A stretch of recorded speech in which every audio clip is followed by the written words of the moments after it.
Olá pessoal, tudo bem? Meu nome é Thiago Prux, eu sou um dos sócios aqui da Capitalismo, que é uma empresa de análise e recomendações de investimentos, e como é tradicional aos domingos, eu trago para vocês mais ações para ficar de olho essa semana. Já deixo claro o convite para quem não é inscrito se inscrever no canal, para quem gostar do vídeo, dá um like, compartilhar, e lembro que eu trago aqui informações de mercado e também do nosso setor de análise.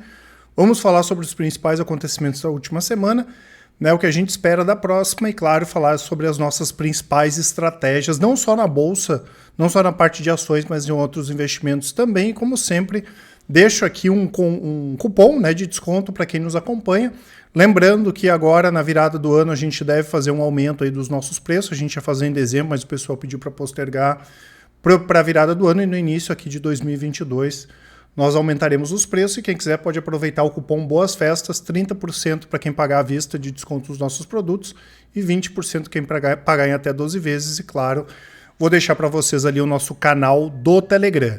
Já começando direto aqui, pessoal, com a parte de economia brasileira e mundial, tivemos uma semana com alguns indicadores importantes. O PIB dos Estados Unidos foi revisado do terceiro trimestre de 2,1% para 2,3%. A gente já comentou algumas vezes que tem uma expectativa bastante positiva com a economia americana para 2022, para 2023. Claro que a gente tem essa questão dos juros aí para ficar de olho, que pode ser que a partir de abril, maio já comecem a ser elevados, mas as empresas lá vêm performando muito bem, e a economia americana vem mostrando aí um sólido crescimento nos últimos trimestres. Tá?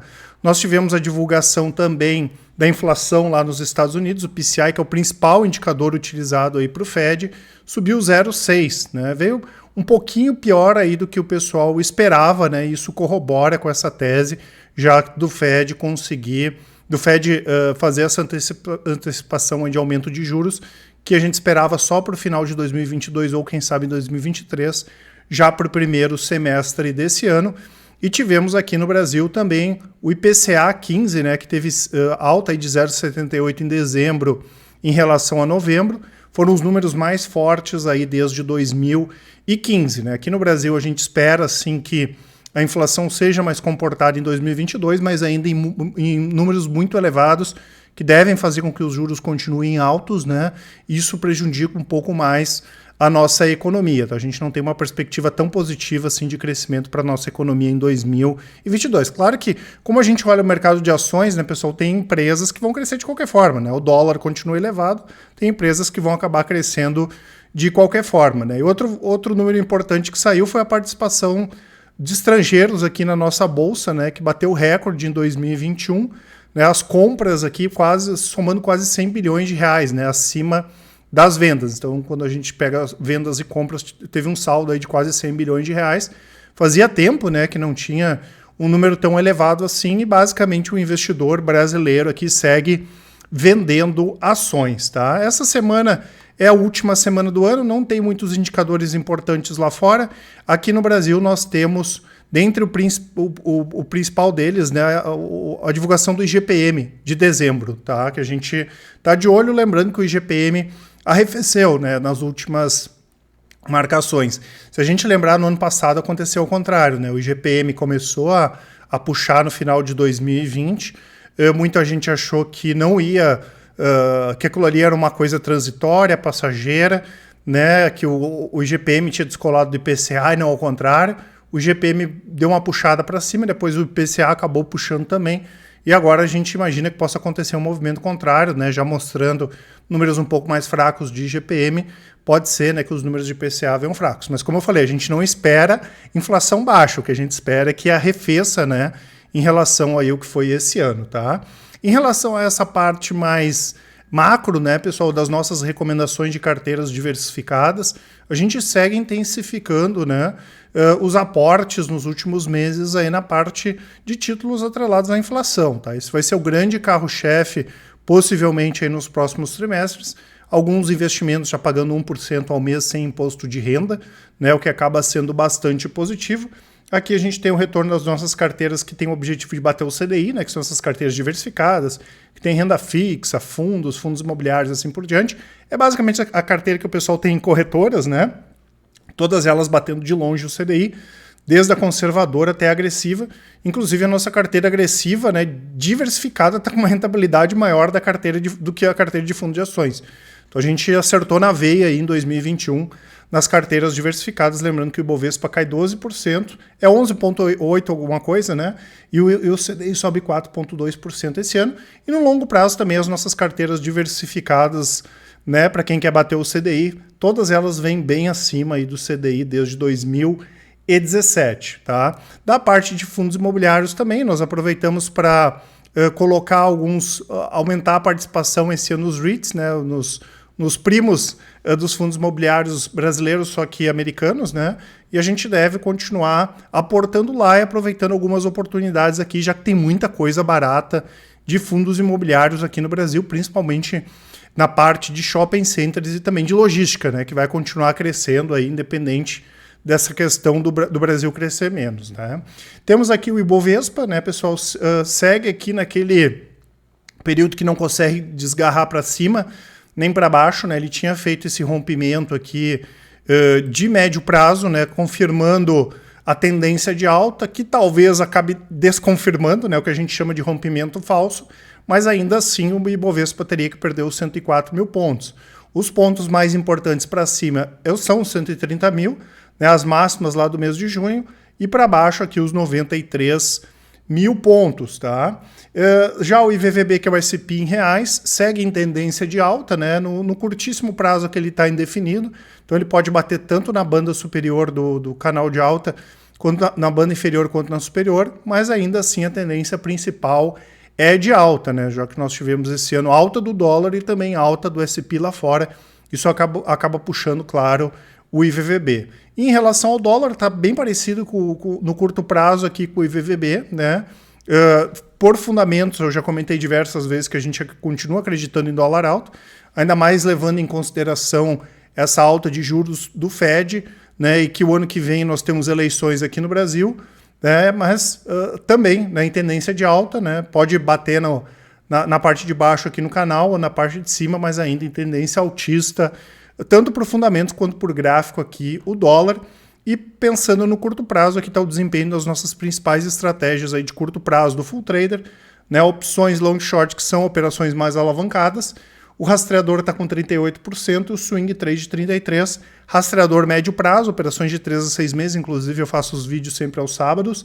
E o swing trade, né, vem fechando o ano de maneira bastante positiva, próximo aí dos 400% desde 2017, que é a máxima histórica aqui do swing trade. Inclusive a gente ganhou em algumas operações nas últimas semanas operando com a queda do mercado, né? A gente está vendido, por exemplo, em M Dias Branco, uma operação aí que está dando quase 10% de ganho, né? Então, pelo quinto ano consecutivo, aí as nossas estratégias de médio prazo vêm fechando de maneira bastante satisfatória. Aqui está o rastreador, né, que tem uma rentabilidade aí de 1.951% contra 74% do Ibovespa. Então, nas operações de opções, nós tomamos alguns stops, estamos posicionados em 2 opções, inclusive uma opção de BOVA, né, mesmo com aquela reversão ali. Como não foi uma reversão muito forte, a gente manteve uma parte das opções de venda, também estamos posicionados em opções de compra. Isso mostra como o mercado está sem tendência aí no curto prazo, né? Na parte de long short, nós montamos algumas posições, estamos posicionados em 2 operações. No swing trade, estamos operando também para cima e para baixo, né? O pessoal fez operações boas na compra, fez operações boas na venda. E do rastreador, a gente já tem falado algumas semanas que nós estamos de olho principalmente aqui nas ações brasileiras, que a gente entende que estão bastante descontadas. Se vão subir ou não, né, pessoal, é outra história, mas a gente entende que o mercado brasileiro aqui está muito barato, né? Mesmo com a questão das eleições, que só em outubro do ano que vem, a gente está preocupado aí com períodos mais curtos de 3 a 6 meses, não faz sentido alguns preços aqui que têm batido os papéis no Brasil. Em relação ao Ibovespa, né, pessoal, indo na contramão dos principais mercados do mundo, caiu 2,15%. No ano caiu 11,87%, o S&P voltou a subir 11,2%, no ano sobe 25%, o dólar caiu 0,72%, no ano sobe 5%, o IFIX voltou a subir 1,11%, no ano cai 5%. E o IFIX faz uns 2 anos já que está nessa faixa de preço, né? O Bitcoin também voltou a subir 5,3% contra 90%, e no ano sobe 90%, né? Aqui tem a nossa carteira de criptomoedas, Nós também, nesse mês aqui, trouxemos novas recomendações na nossa carteira, né? Desde o ano passado a gente recomenda Bitcoin. Em março desse ano nós montamos uma carteira e 90% da carteira é longo prazo e 10% são posições mais táticas focadas em médio e curto prazo. E o objetivo é bater o Bitcoin, né? Que a gente tem conseguido fazer desde março de 2021. A carteira está com 108%, contra uma queda aqui de -1% do Ibovespa. Claro que aqui é um mercado muito volátil, né, pessoal? A gente não recomenda pegar todo o valor e colocar, mas a pessoa quer colocar 7,5%, 10% do capital dela numa carteira de criptoativos, no nosso entendimento faz todo o sentido. Entre os principais destaques de alta e de baixa, aqui nós tivemos a Sim Properties, né, pessoal, que é a antiga Cirela Commercial Properties, caiu quase 22% na semana. Eles tinham anunciado o pagamento de dividendos, né? Fizeram a venda de alguns imóveis. Não tem nada negativo, né? Talvez o pessoal tenha especulado em função dessa questão do pagamento de dividendos. A Aliar, né, pessoal, que fechou o acordo aí de venda com o pessoal lá do Tanuri, né, com o fundo do Tanuri, o Fonte de Saúde, por R$ 20,50, né? Depois ele tem que fazer essa oferta também para os demais investidores. Mas deu uma confusão aí na semana passada. A gente viu que ele estava discutindo com o gestor, que inclusive, né, tiveram algumas aquisições que eles teriam vendido as ações durante esse período aí, né? O Tanuri lá teria vendido ações. Vamos ver, né, o que efetivamente vai sair disso aí. Acabou isso trazendo incertezas para o mercado, né? Mesmo com essa oferta aqui de 20,50, as ações caíram 18% na última semana.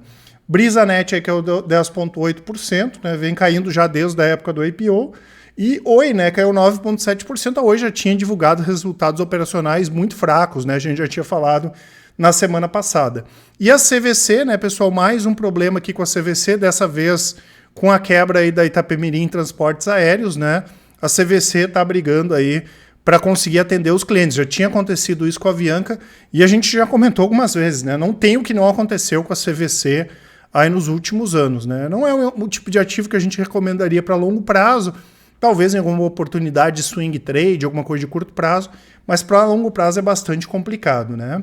Já os destaques de alta, a Embraer subiu 20%, duas das subsidiárias da Embraer, que são voltadas para essa fabricação aí dos chamados carros voadores, fecharam uma combinação de negócio com uma empresa chamada Zenith Acquisition, né, que é uma companhia que já tem capital aberto nos Estados Unidos. Esse é o mercado, né, pessoal, não só a parte de veículos aéreos, mas de veículos autônomos também, que tem muito dinheiro lá para se investir nos Estados Unidos e abriu-se uma porta bastante importante para a Embraer para captação de recursos para crescer nesse mercado por lá também. Inclusive a Embraer, junto com a Braskem, são os principais destaques de alta aí do Ibovespa no ano, né? Tivemos aqui a Azevedo e Travassos, que anunciou a conclusão da compra da Eftus, né, que é mais um grande passo aí para a empresa no projeto de expansão e consolidação da companhia do mercado de óleo e gás. É uma empresa que se reestruturou bem aí nos últimos anos. E a Micron Technology, né, que é uma empresa que a gente gosta demais, é uma fabricante aí de semicondutores, de microchips, né? Os resultados trimestrais vieram muito forte, inclusive os lucros subiram 161% em relação ao terceiro trimestre do ano passado e as vendas aumentaram mais de 33%. Esse é um mercado muito interessante, né, pessoal? Nós temos algumas recomendações aí de longo prazo no segmento, porque não fecha, né? A demanda está muito forte e a oferta não está acompanhando, né? E mesmo com as empresas investindo, né, a gente viu aí a Taiwan anunciou fábrica de 12 bi, outra no Japão de 7, 8 bilhões de dólares. Isso demora um pouco até começar a vender efetivamente, né? Então a gente espera aí nos próximos anos que essa demanda continue muito forte e a oferta não consiga suprir, tá? As ações aqui subiram quase 14%. E duas altas do setor agro, né? Brasil Agro 6,4%, SLC 7,7%. Tivemos uma recuperação aí dos preços de algumas commodities, né? Brasil Agro, inclusive completou 15 anos de bolsa aqui no Brasil essa semana, né? Tivemos bons resultados trimestrais das duas empresas também, e a gente já comentou algumas vezes que a gente gosta desse segmento também em função da valorização das terras que essas empresas aqui vão continuar tendo aí nos próximos anos, tá? Em relação ao pagamento de proventos, algumas ações ficando ex-proventos essa semana, tem muito mais do que isso aqui, tá, pessoal? Isso aqui são só algumas, né? Final de ano agora é sempre época de pagamento de proventos. Dia 28, ficando ex para Ventus, Telefônica e Yoshi Sula. Dia 29, Marco Polo. Dia 30, Tupi, Endi, CSN Mineração. Dia 3, Copel, Sanepar. Isso aqui já em janeiro, né? Neo Energia, dia 6, Itaúsa, dia 7. Em relação às nossas carteiras de ações aí de longo prazo, né, pessoal, aqui eu trouxe algumas que devem fechar o ano aí positivo, a não ser que aconteça alguma tragédia, né, internacional, a carteira de dividendos, micro e small caps, a carteira Thiago Pluk de longo prazo, todas elas aí performando bem em 2021, e a gente sabe que 2021 não foi um ano fácil para os concorrentes aí da Capitalismo de casa de análise, nem para as gestoras. A maior parte delas, né, como não tem as nossas estratégias, por exemplo, de colocar ativos que tem participação grande no exterior, né, a maior parte deles ficaram posicionados, muita coisa de construção civil, de varejo, né, isso aí acabou prejudicando mesmo. Tá? A gente já pensa de uma maneira mais global justamente para trazer um equilíbrio maior para as carteiras. Isso acabou se refletindo aí na maioria das nossas carteiras que vem performando bem acima do Ibovespa. E é o que eu tenho mais 2 exemplos, né, a carteira Thiago Pluk de longo prazo, que desde 2017 está com 359 contra 99,67 do Ibovespa, e tem a versão dela alavancada, né, que são as posições de longo prazo, as mesmas posições buy and hold com operações com opções, long short, para apimentar o resultado de longo prazo. Vindo para mais destaques, né, pessoal, Randon mais uma vez anunciando uma prévia operacional muito forte, a receita líquida de 870 milhões em novembro agora de 2021, uma alta de 51% em relação ao mesmo período do ano passado. A Randon, nós tivemos uma queda das ações, né, pessoal, com a empresa possivelmente tendo o melhor ano aí da sua história, tá? A gente tem uma expectativa bastante positiva para os resultados anuais, né, já só vendo pelas prévias, e também com o crescimento da empresa aí nos próximos anos fora do Brasil. A CCR anunciou o tráfego de veículos que o tráfego de veículos nas rodovias aumentou quase 3% entre 10 e 16 de dezembro. Esse é o terceiro melhor número desde março de 2020. Tá? Tivemos aqui a CIA completando o fechamento do ano, né, com 319 lojas. Eles anunciaram que esse ano abriram 26 lojas, né? A gente entende que em algum momento o controlador da CIA deve vender a participação aqui no Brasil e que tem chance de alguma outra empresa comprar, tá? A gente espera que nesse momento não seja a Renner, que a Renner compre alguma empresa aí de e-commerce, tá? Mas tem uma possibilidade de, quem sabe, lá na frente fazer um bem bolado entre as duas companhias. Outro segmento que a gente gosta demais, segmento de papel e celulose. A Suzano anunciou um aumento aí de $30 por tonelada de celulose para a Ásia, já na virada do ano, lembrando que o principal mercado da Suzano é o chinês, tá? A gente tem uma expectativa bastante positiva, né, pessoal? A demanda continua muito forte mesmo, né? Nem no ápice da crise lá a demanda caiu.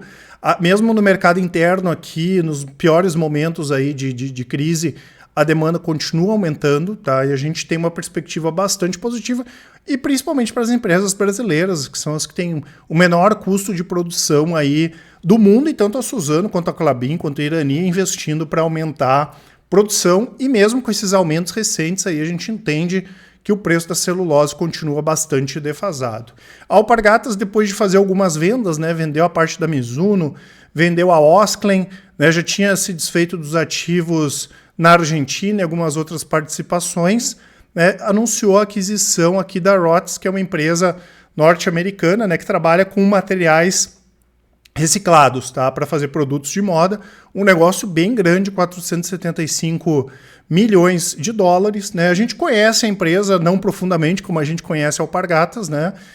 A gente vai avaliar mais sobre esse negócio, né? Mas à primeira vista é um negócio bastante interessante e cai naquilo que a gente já vem comentando há muito tempo, né, pessoal? As empresas brasileiras têm que olhar para o exterior. Empresa brasileira boa tem que atuar no exterior. Hoje, a empresa brasileira que não atua no exterior tem uma desvantagem competitiva, né? Porque quando a economia brasileira, enquanto a economia brasileira vai mal, pode ganhar dinheiro lá fora, e pode acontecer ao contrário também, né? A gente vê as concorrentes que vêm vindo aí na parte do e-commerce, por exemplo, e que atuam mundialmente, elas têm muita facilidade para captar recursos, o que vai acabar acontecendo com a Alpargatas atuando forte também, né? E aí, quando o mercado aqui está mal, que as empresas aqui estão comendo capim, como diz o outro, elas podem aproveitar esses momentos aí para ganhar mercado. Tá? Então, nesse sentido, esse movimento de alpargatas aqui é bastante positivo. Tá? A JSL aprovou recompra de ações, lembrando que é importante que a empresa faça a recompra de ações, diminui a quantidade de ações no mercado, aumenta o pagamento de dividendos, e é uma recompra grande, né, na casa aí de 7% do total das ações. Lembrando também que no nosso entendimento vale mais a pena ficar posicionado na Simpar, né, que é a holding, do que nas empresas que estão abaixo, até porque a Simpar tem feito alguns movimentos bem interessantes, né, pessoal? Inclusive, eles tentaram comprar pela própria JSL a Tegma, né, que acabou não aceitando a proposta. A gente acredita que eles devam refazer em breve uma nova proposta, e daqui a um pouco aquele investidor que está na Vamos ou está na Movida pode ficar de fora de alguma aquisição grande que vai ser feita aí pela Simpar. É incrível como eles vêm fazendo aquisições e a holding vem encorpando, né? Enquanto a Localiza e Unidas estavam só preocupados em se juntar as duas, a Simpar ali estava fazendo aquisições, né? E cada vez atuando para diversificar mais a receita, o que a gente acha interessante.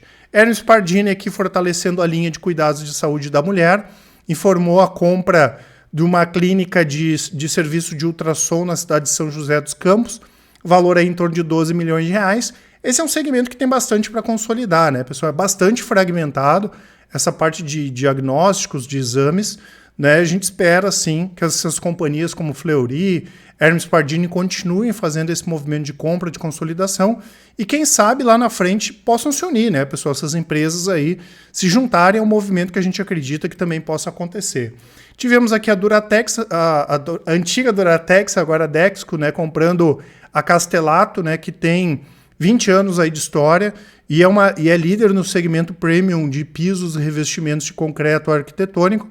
Tem uma fábrica aí que fica posicionada em Atibaia e São Paulo. A gente gosta bastante da Dexco, né? Uma empresa que também passou por um processo legal de reestruturação nos últimos anos, é controlado pela Itaúsa, né? E tem uma possibilidade de crescer também no exterior, né? Inclusive, a gente tem uma perspectiva bastante positiva com a Dexco, não só pela parte, né, da Hydra, da Decra, da Duraflor, mas na parte de celulose solúvel, né, que é fantástico, e a Portobello também, que a gente gosta, que inclusive já anunciou a construção de uma fábrica nos Estados Unidos. Como ação da semana, dessa vez a gente vai trazer a Vale, né, pessoal? Nós estamos inclusive comprados aí no médio prazo para a Vale. Para o longo prazo, a gente prefere outros ativos, né? Até eu fiz um vídeo comentando que para o longo prazo hoje vale a pena ficar mais posicionado na Bradespar, né? Em função da possibilidade deles darem mais ações, né? Com talvez uma diminuição de capital novamente, darem mais ações aí da Vale, mas a gente entende que está no momento bom aí para recuperação dos preços do minério, né? O que acontece é quando o minério começa a subir, muita gente acha que o minério vai subir indefinidamente, e quando o minério cai, parece que vai cair indefinidamente. A gente entende que a baixa foi exagerada, nós nos posicionamos da Vale também levando isso em conta, né?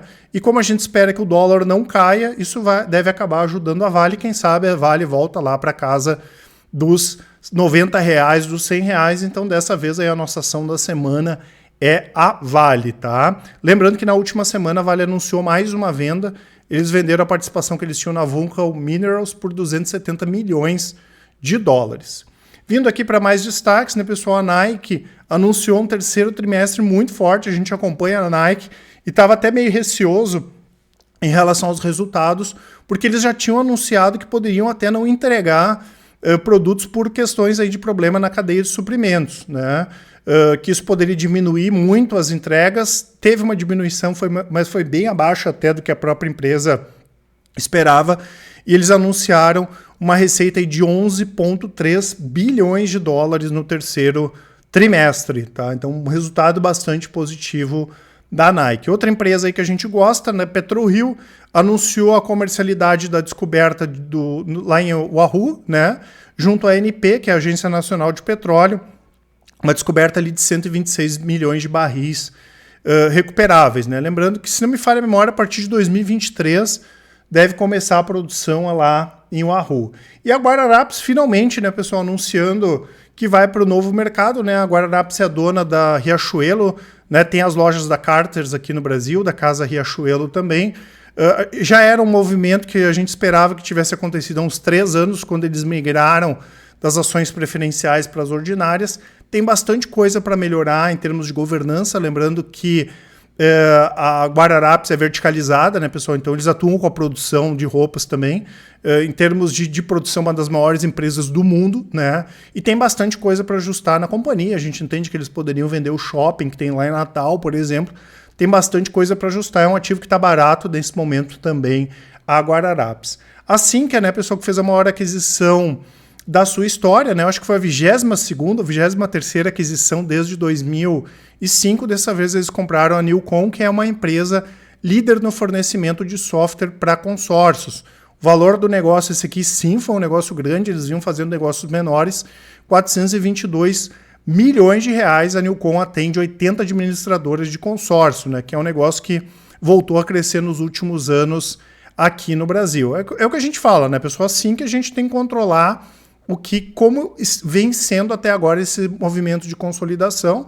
Não que eles não estejam preocupados com lucro, mas o crescimento é mais importante nesse momento. E até agora, pelo que a gente viu, né, pelo que a gente acompanha aqui, tem sido ok, né, essas compras, né? E o mercado que atua, principalmente ligado ao mercado financeiro, é um mercado que vem crescendo muito, não à toa a B3, né, se juntou aí com a TOTVS para competir nesse mercado também. Uma aquisição bastante positiva aqui e importante para a Sinqia. Tivemos a MRV anunciando a venda de mais um empreendimento na Flórida, né? Eles têm o braço deles lá nos Estados Unidos, um empreendimento aí com um valor geral de vendas de quase 100 milhões de dólares. A gente acha bem interessante essa diversificação aqui da MRV no mercado americano de construção que está bombando, segue bombando, tá, pessoal? E temos aqui o Google, né, que anunciou o início dos testes do veículo autônomo Waymo, eu acho que é Waymo que fala, né, que pretende disponibilizar nos próximos 3 anos o serviço de táxi e motoristas na cidade de São Francisco, né? Eu tinha comentado antes, né, quando naquele caso da Embraer ali, que isso aqui é uma coisa que o pessoal tem investido bastante nos Estados Unidos, essa parte aqui de veículos autônomos. E finalmente a Petrobras, né, pessoal, mais uma venda, né? No longo prazo a gente entende que tem ativos mais interessantes que a Petrobras, mas no curto prazo, né, ela vem fazendo essa série de vendas de ativo que não tem saída, ela tem que diminuir o seu endividamento. Dessa vez fez a venda do Polo Carmópolis, né, por 1,1 bilhão de dólares, né? Esses valores aí já entram no caixa da Petrobras. Tá certo, pessoal? Essas informações aqui que eu queria passar para vocês. Não esqueçam de aproveitar a nossa promoção aqui do cupom Boas Festas. Informações todas na descrição, assim como os nossos produtos. Dúvidas vocês podem mandar um e-mail para a gente no contato@capitalizo, e quem preferir pode deixar um áudio, né, ou uma mensagem no Telegram ou no WhatsApp. Informações aqui na descrição também, tá certo? Um grande abraço, uma ótima semana. Até mais!